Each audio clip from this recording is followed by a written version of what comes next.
Épître aux Hébreux, chapitre 10. En effet, la loi qui possède du nombre des biens à venir, et non l'exacte représentation des choses, ne peut jamais, par les mêmes sacrifices qu'on offre perpétuellement chaque année, amener les assistants à la perfection. Autrement, n'aurait-on pas cessé de les offrir, parce que ceux qui rendent ce culte, étant une fois purifiés, n'auraient plus eu aucune conscience de leurs péchés, mais le souvenir des péchés est renouvelé chaque année par ces sacrifices, car il est impossible que le sang des taureaux et des boucs ôte les péchés. C'est pourquoi Christ, entrant dans le monde, dit « Tu n'as voulu ni sacrifice, ni offrande, mais tu m'as formé un corps. Tu n'as agréé ni holocauste, ni sacrifice pour le péché. Alors j'ai dit, voici, je viens. Dans le rouleau du livre, il est question de moi, pour faire, ô Dieu, ta volonté.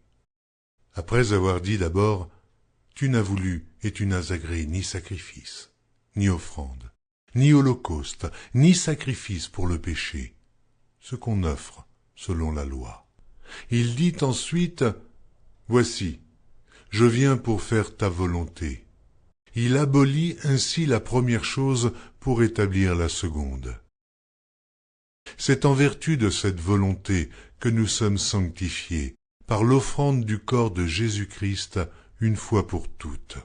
Et tandis que tout sacrificateur fait chaque jour le service et offre souvent les mêmes sacrifices qui ne peuvent jamais ôter les péchés, lui, après avoir offert un seul sacrifice pour les péchés, s'est assis pour toujours à la droite de Dieu, attendant désormais que ses ennemis soient devenus son marchepied, car par une seule offrande, il a amené à la perfection pour toujours ceux qui sont sanctifiés.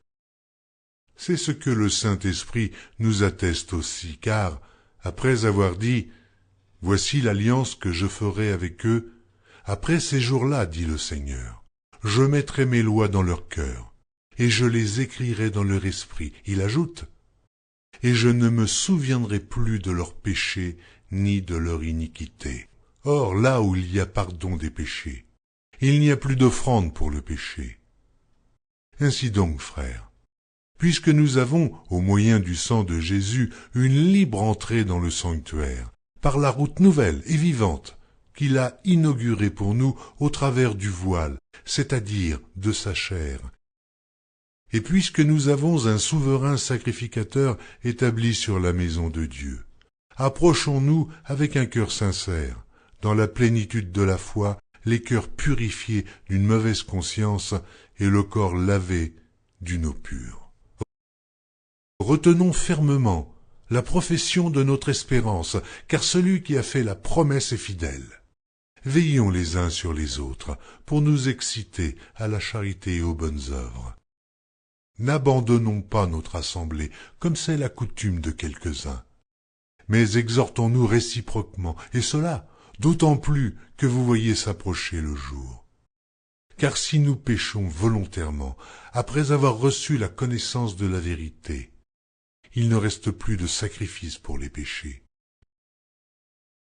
mais une attente terrible du jugement et l'ardeur d'un feu qui dévorera les rebelles. Celui qui a violé la loi de Moïse meurt sans miséricorde, sur la déposition de 2 ou 3 témoins. Et quel pire châtiment pensez-vous que sera jugé digne celui qui aura foulé aux pieds le Fils de Dieu, qui aura tenu pour profane le sang de l'alliance par lequel il a été sanctifié, et qui aura outragé l'esprit de la grâce. Car nous connaissons celui qui a dit « À moi la vengeance, à moi la rétribution », et encore « Le Seigneur jugera son peuple ». C'est une chose terrible que de tomber entre les mains du Dieu vivant. Souvenez-vous de ces premiers jours où, après avoir été éclairés, vous avez soutenu un grand combat au milieu des souffrances. D'une part exposé comme en spectacle aux opprobres et aux tribulations, et de l'autre, vous associant à ceux dont la position était la même. En effet, vous avez eu de la compassion pour les prisonniers, et vous avez accepté avec joie l'enlèvement de vos biens, sachant que vous avez des biens meilleurs et qui durent toujours. N'abandonnez donc pas votre assurance, à laquelle est attachée une grande rémunération, car vous avez besoin de persévérance, afin qu'après avoir accompli la volonté de Dieu, vous obteniez ce qui vous est promis. Encore un peu de temps. Celui qui doit venir viendra, et il ne tardera pas. Et mon juste vivra par la foi, mais s'il se retire, mon âme ne prend pas plaisir en lui.